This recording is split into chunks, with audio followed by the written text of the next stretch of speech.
Добрый день, друзья. Вот вышла погулять. На улице у нас 22 градуса.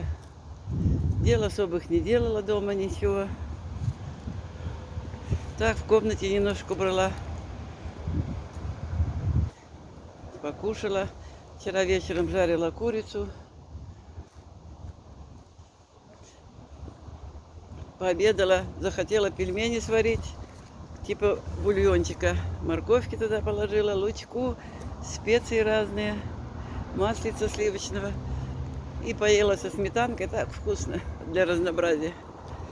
Собралась и пошла. Сегодня на прогулку иду, а после прогулки надо в магазин. Дожили, луку в доме нету. Вообще смешно. Зять столько покупает луку много, столько готовит и столько тратит. Я тоже добавляю везде лук. Я тоже люблю лук. Везде добавляю. Ну, он пельмени делает, столько ложит луку туда вообще.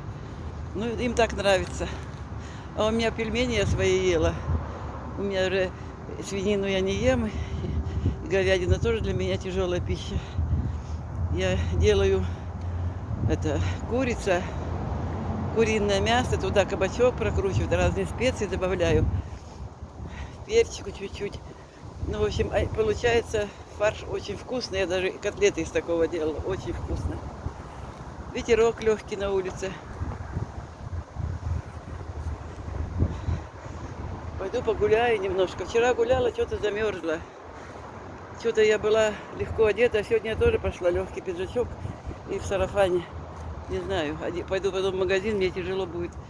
Жарко будет нести. По солнцу тоже очень тепло даже. Я вчера в поликлинику ходила, я даже припарилась. А пришла во двор, под деревьями прохладно, там хорошо в жару. Здоровье потихоньку, в четверг поеду в больницу свою, где операцию делали, на консультацию. Что скажут. Ну, в общем, дела так, потихоньку. Мишку звала, как всегда, не идет со мной. Все, мне ревизию делает. Лазит полки, все смотрит, все ему интересно. Такой любопытный парень. Он у нас не такой, как все ребенок. Но он везде лазит, везде проверяет. Я говорю, ты что, ревизию бабушки делаешь? То крем достанет, то краску для волос, то духи трогает. Он у нас сложный ребенок. Не такой, как все дети. Я у него таблицу сегодня спрашивала. Он мне отвечает хорошо. Математика у него очень хорошо. Сейчас ушла, папа его там тренирует, спрашивает. Остался с папой. Папа сегодня собрался борщ варить. Кабачковую икру делать. Пускай делает. Что ему делать, он дома? Накупили кабачков, будет кабачковую икру. Говорит, а луку нет, купите луку. Пойдете? Я говорю, да, я пойду в магазин, мне надо купить яблоки, семерянку кончилось, бананчиков свежих купить. И у них кончилось, и у нас кончилось, и у меня кончились. Я покупаю, они покупают. У меня кончится, я у них беру, они у меня берут. Ну, в общем, они, смотрю, набрали и персики купили, и абрикосы купили, лежат у них лимоны, яблоки.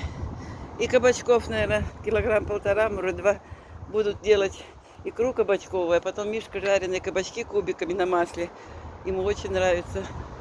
Он их делает не сильно зажаренными, добавляет какие-то специи, не знаю, он ест с удовольствием. У нас ребенок не все ест.